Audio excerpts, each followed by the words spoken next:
Hello and welcome to yesterday's Airlines from wherever you are. I am in an incredibly snowy Shropshire at the moment, and this week has been a very busy week for me, and therefore I apologise that this video is probably a few days late, and I would be very surprised if most people watching this video had not already seen the long list of NG Models March announcements.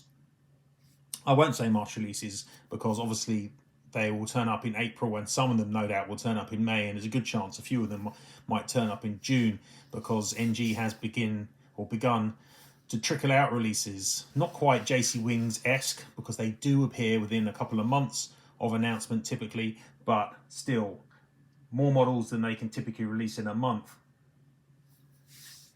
Anyway, the other things that have been keeping me busy this week, if you haven't seen, are the publishing of my best molds in 400 scale area at the website Yesterday's Airlines, where I collate all the information at the site to go through the molds of Airbus and Boeing types and work out what are, in my opinion, the best molds based on all the years of research that I've done at the site and elsewhere. So check that out if you have not been paying attention to my daily posts about that. Also, keeping me super busy at the moment has been the arrival of the new NG Models 747-8 Intercontinental and Freighter mold samples from NG Models. The review of those has largely been written and will be appearing next week. So, again, keep an eye out, follow the channel, subscribe, people, subscribe, and check out my other channels at Yes to Airlines on Instagram and Facebook, because they are the first places typically to announce new sample arrivals and big news coming at the site.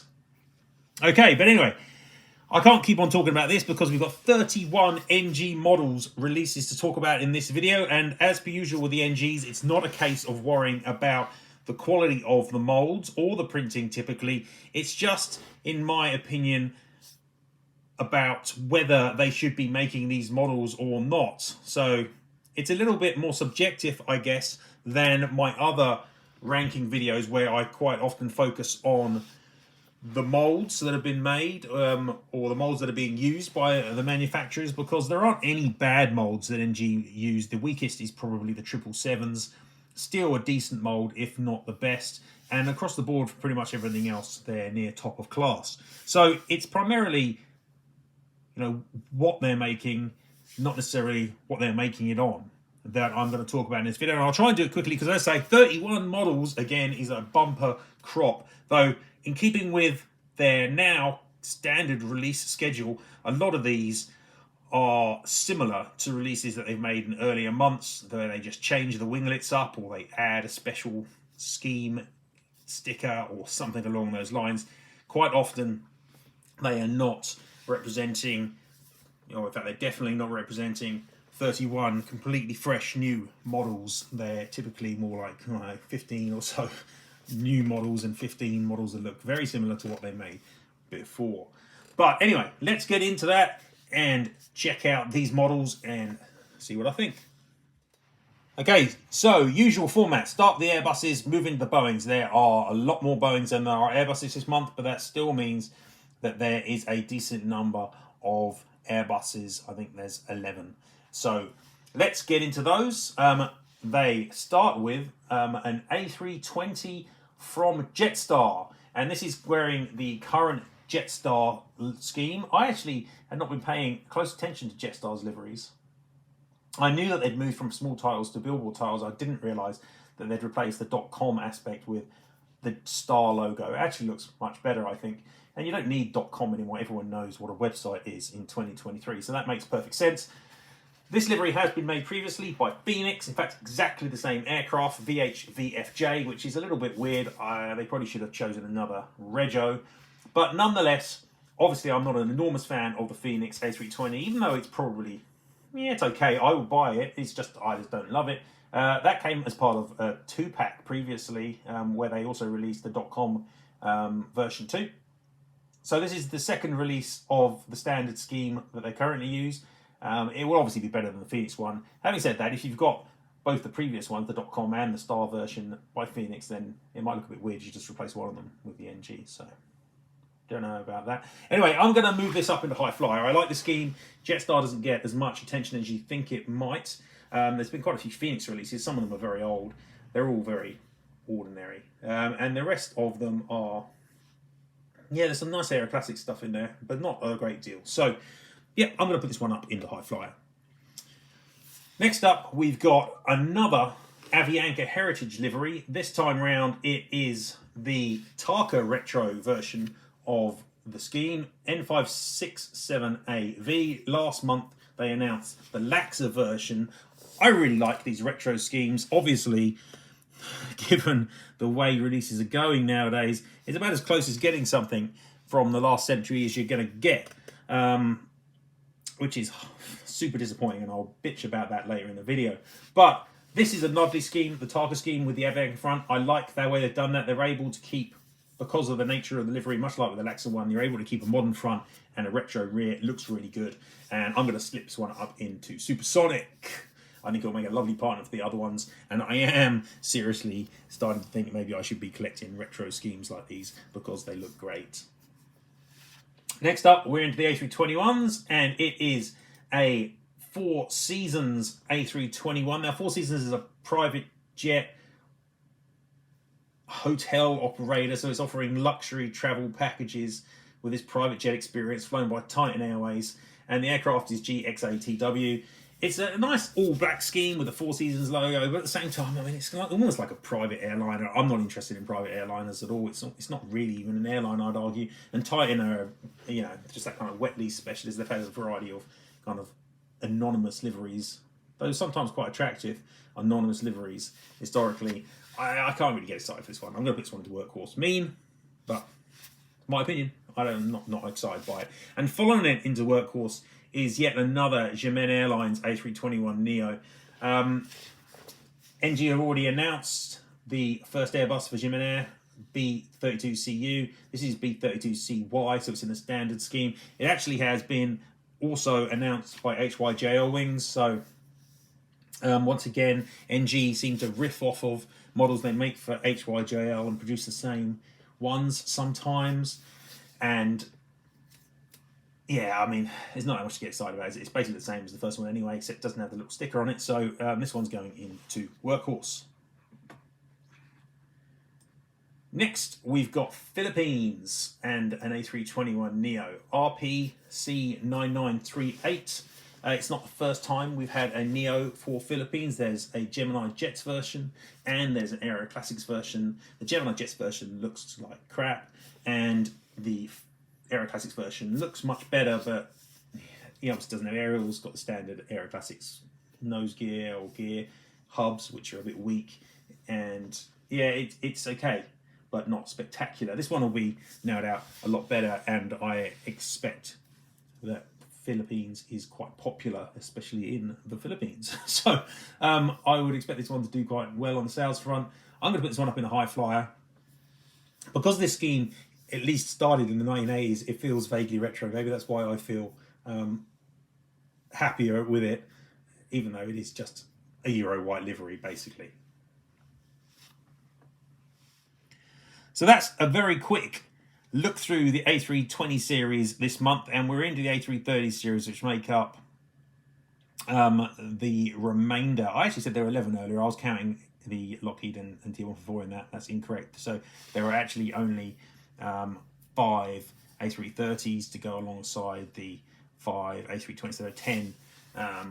There are 10 Airbuses this month, and the first pair are both in the colours of TAP Air Portugal. They're licensed by TAP, which means for the you lucky collector that if you want to buy them, they're going to cost more money than they should, because TAP always add extra cost if you're going to get a license from them, and you probably should, because TAP are quite litigious, so you have to end up getting the license, or you get grumpy TAP Air Portugal on your back. Having said that, it hasn't stopped other airlines making this scheme on the A330. Previously, Phoenix have made it, Aero Classics have made it, jcwings have made it, even Hogan have made it, actually, which is weird. Obviously, the Hogan and the JC ones are quite old. The Aero Classics and the Phoenix ones both look like they're great, so I don't really expect this one to be substantially better than those. But the other model that's coming here is not just the passenger version, it is also the TAP cargo version, CS Top. And CS Top is the only air freighter, air cargo aircraft that TAP have. They were going to get two. They had issues getting them certified, so on and so forth. So they've only got the single one. It's basically just a stand delivery with air cargo written on the side, but it has not been made before. And I'm minded to put both of these up into high fly. This livery is one which, when they introduced it, I wasn't overly excited by, but over time it's grown on me. I like the colours and the large aspect of the logo. So yeah, I'm going to put these ones up in the high fly. I'm sure they'll be very nice, and they're probably not easy to get on the second-hand market at the moment, so it's not a bad decision to make them again. Next up is an airline which NG is showing a real affiliation for, and that is Air France. But only the modern Air France, only the current Air France scheme is NG interested in. They made quite a lot of Air France in recent times. And this is an A330-200 FGZCL. It is only the second A330 in this scheme to be made at 400 scale. The previous one is by Aero Classics. It once again looks really nice, the AC version, but doesn't have aerials. But Air France, an airline that has been quite heavily ignored in recent years, but an airline which is getting a lot more love now. I think, again, I imagine this will be quite popular. It doesn't necessarily excite me, but I can see that it will be popular amongst European collectors. I'm going to put it into high flyer. It'll be a nice model. Yeah, it's not thrilling me. I could make it workhorse, but that's harsh. I think it's going to be a nice model, and it's probably worth making. And finishing off the Airbuses for this month, we've got a pair of Air China A330-300s. And you would think that an Air China A330 is really bread and butter for 400 scale, and there's been a lot made. But when I look at the list, there have previously only been 7, and 2 of those are incredibly hard to find HYJL Wings versions. And of those previous 7, 3 of them represent B5977, the 50th Airbus for Air China, which is also one of these NG models releases. It's basically wearing the standard scheme, except with this 50th Airbus logo on the lower fuselage. It's previously been made by Aero Classics and jcwings, and by Phoenix. The jcwings version looks pretty poor in the pictures I see. The Aero Classics one I own, and they printed the cockpit too low and slightly damages the look of the model. The Phoenix one looks really good. And this will be the 4th version, probably the best of the 4, but I doubt anyone's really been waiting for years to get this, so not that exciting. It has been made multiple times before, so I'm actually going to put that one into workhorse. The standard scheme, actually, ironically, is going to do better than the special, because looking back at it, there have only really been 2. If you ignore the HYGL ones, which, like I say, very hard to get hold of, then there have only been a pair of releases in this scheme. One of them is an incredibly old Phoenix release on the Gemini mold, the seamed Gemini mold from eons ago, and one's Aero Classic. So there haven't been many releases. This one, actually, I'm surprised hasn't been made a lot more than it has. I'm going to put this one up into high flyer. And that rounds off our quick look at the Airbus models for this month. But don't you worry, there are tons of Boeings coming in just a second. So off to Seattle, and we've got a lot of 737s this month. Starting off with another favourite of NG models, Southwest Airlines. We've got a Canyon Blue 73G N251 Whiskey Nelson, and this one is wearing, I'd say, the Canyon Blue scheme, much the same as a release they made not too long ago, except this one's got the scimitars on it. So it's effectively a re-release, but with different winglets.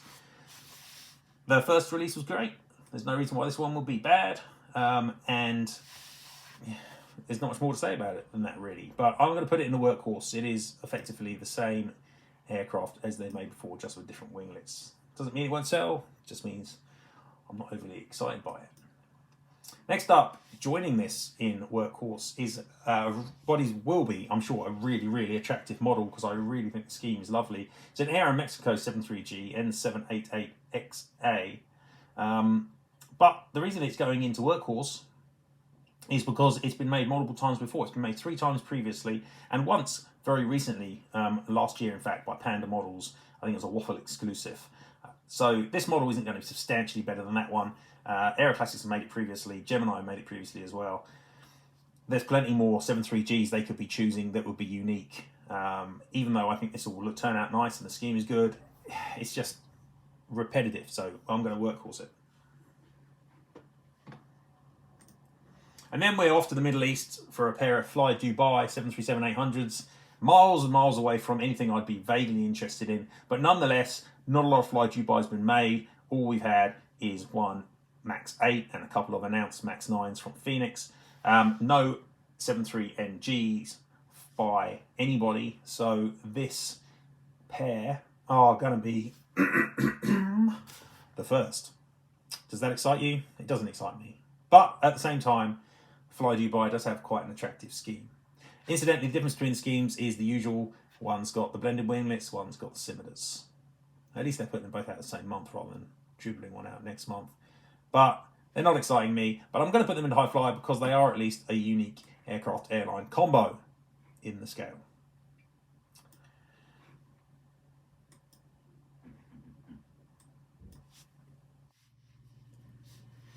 Now, being unique doesn't necessarily mean that I don't give models a workhorse score. Because next up we've got Air Europa, at such a disappointing airline from a livery perspective. Probably my most disliked livery. It's even maybe beaten out Finnair and JAL. I just really don't appreciate this scheme at all. So much they could do coming from Spain with a livery, and this is what they've done. Rubbish. But nonetheless, we've got 2 models here. ECMXM, ECMKL. One of them's wearing 30th anniversary stickers. Air Europa is an airline that has somehow survived for quite a while, despite having awful liveries since it changed away from the old Air Europe scheme. Yeah, not a lot to say. They've never been made before in the scale. There have been some Air Europa 737-800s before, but not in this livery. So these are new, but not exciting. I'm going to put the standard scheme into workhorse. I'm going to put the 30th anniversary one into high flyer because at least it's got a bit more on it. But if it had been made by anyone else, it wouldn't be in high flyer because it's just, hate the livery, hate livery. But hey, never mind. At least, again, the next up, we've got something a bit more exciting because again, it's a retro scheme. This time around, it's a Copa. And it's, they've got such long registration numbers, but it's HB 1841 CMP. And it's wearing Copa's wonderful 1980s scheme with the great orange and, or is it red? Red and yellow stripes. Really, really nice livery. I've got this on the 737-200 incidentally. Again, way outside my collection criteria, but it looks beautiful. Just like those Avianca retros, the Copa retros look great as well. And it's going to join them in supersonic because it's lovely. And also nobody else has announced it. And because the obviously the NG 737-800 is fabulous.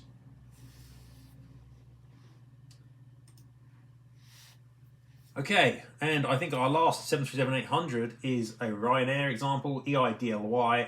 This one's got scimitars on it, and I believe it was the first 737-800 that had scimitars in the Ryanair fleet. Nobody else seems to have made a Ryanair 737 with scimitars before, looking through what's been made previously. There have been quite a few Ryanair 737s, including, unsurprisingly, one from NG themselves. There's been quite a lot of Phoenix, though, too, which are, yeah. But, and the jcwings one, which actually looks, ironically, even more Blair than the Phoenix ones. But anyway, Ryanair, I'm sure it'll be popular. And even though it is just slightly different to the previous one, yeah, and I was mean about this episode. I'm going to put this one in the high flyer, actually. It is actually a nice scheme. I know you've got to get past the fact it's Ryanair, but it is actually a really nice livery.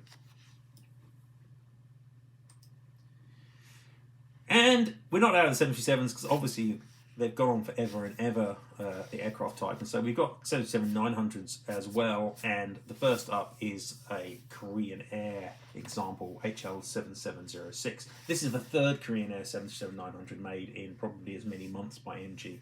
And this one represents the original delivery version with without winglets and in the standard scheme, whereas the previous releases were with winglets and without winglets, but with a special scheme on. I saw what NG entertainingly said on their Facebook that, oh, this will be the last Korean Air 737 made for, I believe, about 5 years. And there was like a meltdown.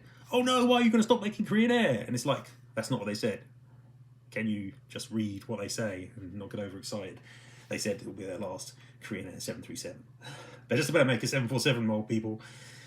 They're going to make a Korean Air 747-8i, aren't they? So calm down, calm down. It's just their last 739. And they've made 3 of the bloody things. So how many do you want? And how many people really collect Korean Air as an airline? I don't think I've ever seen anyone show me off their Korean Air collection. But I'm sure they exist because South Korea is no doubt a sizable market.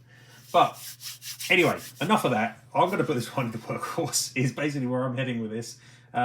It's not thrilling me, and Korean Air is not an airline that I'm overly excited by, even though I do like the livery. Finishing off for 737s, we've got a pair of Chinese examples.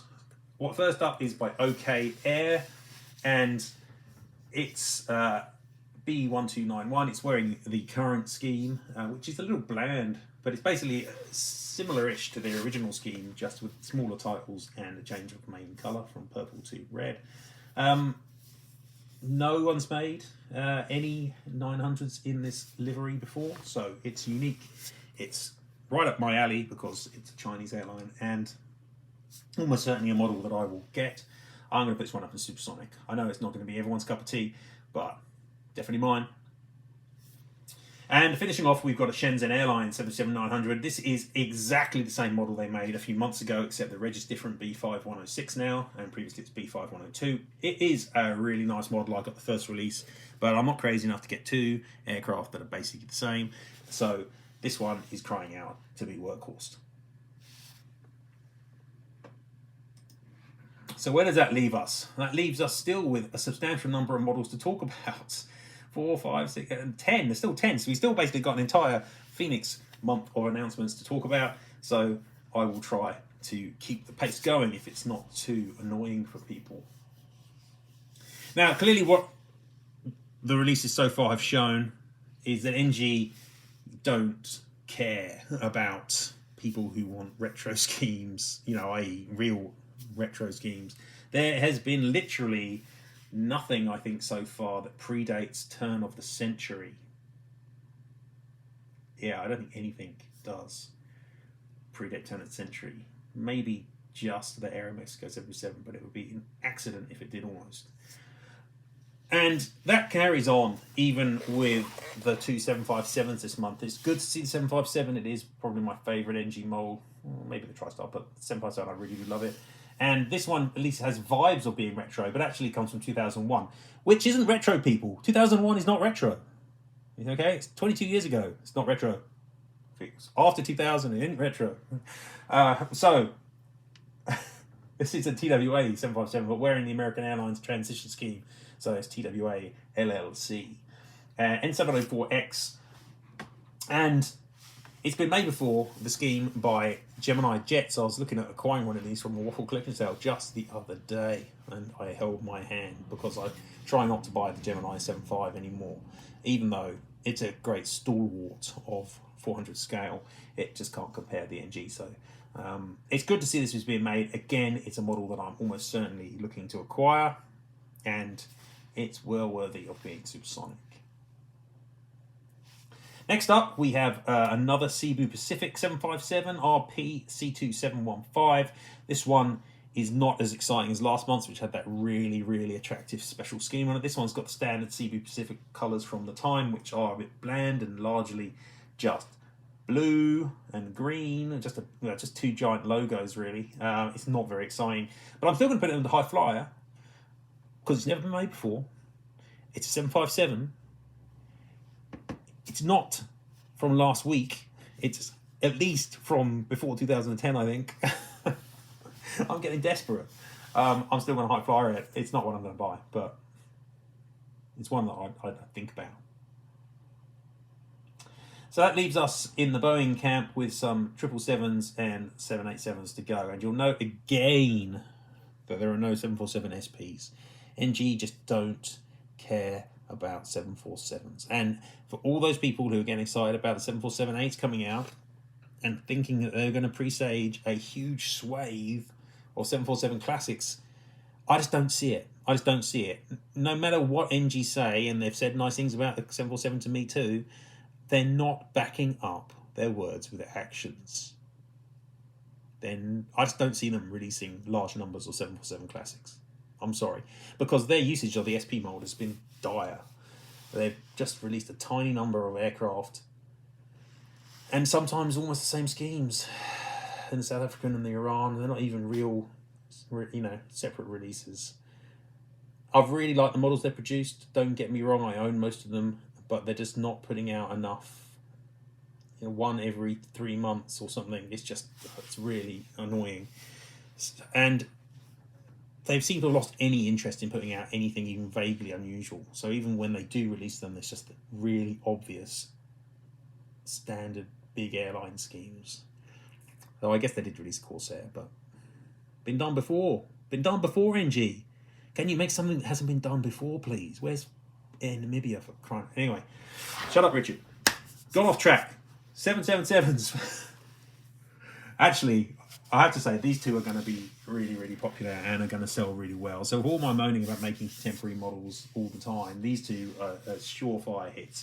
And that's because American Airlines has really been underwhelmingly represented in recent years, because it is Gemini who have been doing the representing. So there have been 3 standard colours American Airlines 777-200s in the current livery. 1 world, 2 standard. They've all been made by Gemini. They've all been made on the big old-fashioned seamed mould. 1 of them looks awful. 2 of them look better, but nonetheless, they're seamed moulds. The mould isn't as good. This mould is better, not as good as the jcwings mould, but better than the old seamed Gemini. So surely these two, N776AN in the standard colours and N791AN in the one world colours, are overdue and likely to be incredibly popular amongst American collectors. And for those reasons, these are going to go up into supersonic. It's all a release, I think, which makes a lot of sense. You're attacking a market that's underserved and been served not so well, so it makes sense to release them. Whereas the next release is yet another Qatar Airways 777, and I saw someone, you know who you are, you're from New Zealand, so I like you and I like what you do with your airport, it's great and everything, but stop asking for more Qatar Airways 777s. I will find you. Though it'll be very expensive for me to find you now. But nonetheless, please stop making the things. This one, A7BEB, is in another version of the World Cup colours and blah, blah, blah. It's been made before, I don't give a shit. It's Gas Guzzler. So, 3 models left in the Boeing camp. 2 Air India 787-8s. And I saw someone, again, on social media asking, why you made these NG when Phoenix had made them already? Or maybe it was on DAC, actually. And I pointed out that the reason they're making them is because the Phoenix mould is a obsolete, poor mould that doesn't really look like a 787. So that is why they should be making them. And there hasn't been a lot of Air India in 400 scale, and it is something which, given the size of the Indian market, you'd expect to see changing. So here we've got VT-ANV wearing the Mahatma 150 years of Mahatma, and we've got VT-AMP, which is the one with the Gandhi on the tail. In fact, have I got those the wrong way around? Are they wrong? I don't know. Whatever. No, I think they're not, actually. One's got 150 years of celebrating the Mahatma sticker on it. It must be small, I can barely see it. And then one of them's got Gandhi on the tail. So I imagine these will be popular. As I said, Phoenix has made the Gandhi tail version, at least recently, but they're always rubbish. So these ones serving, again, an underserved market in India, an airline that's not been specially represented well in 400 scale in Air India, and the nice new 787-8 mold. These guys, again, for me, are crying out to be supersonic. Even though they don't fit my criteria, doesn't mean they're not going to be great models and sell well. And the last Boeing we have is an EVA Air 78710 B17811. Wearing the current colours. Yeah, this isn't thrilling me. And looking back through the history of EVA Air in the scale, we've had 1, 2, 3, 4, 5 previous releases wearing this exact scheme. 4 of them from jcwings. Ah, it's because they got flaps. Okay, so I guess 2 of them are flaps down, 2 of them are standard. But there's also a Phoenix release. Do we need another one? No, not really. Not really. And I imagine that this one won't be any better than the JC versions, which have a very, very nice mould. So, yeah, this one's, I'm just going to workhorse this one, I think, as well. So, we haven't finished this because there's still 2 models outstanding, and this is where I usually say, now we're at the Airbus and Boeings, let's get to the exciting aircraft. But this month I'm kind of underwhelmed. We don't get many TriStars. Just like the SPs, NG are not making enough or using the mould properly. Disappointing is the word I would use, and every month I get more disappointed. And again, NG have said to me that they are going to make more TriStars, but they've not done it, which is disappointing. I'm going to keep on using that word. I don't want to get, don't want to get too upset with NG. They're doing great work, but at the same time, they are disappointing me too with a lot of these releases. And this first TriStar, or the only TriStar this month, probably the only TriStar in the next 2 months, knowing NG, is much like that Royal Jordanian one the other month, effectively just another re-release, but with minor changes. So this one, JA8517, it's effectively exactly the same as the first All Nippon TriStar they made, except that this one doesn't have All Nippon written in English, it's just got the Japanese titles. Is that enough to make it worthy of a release when you release one every 3 or 4 months? No, it isn't. No, it isn't.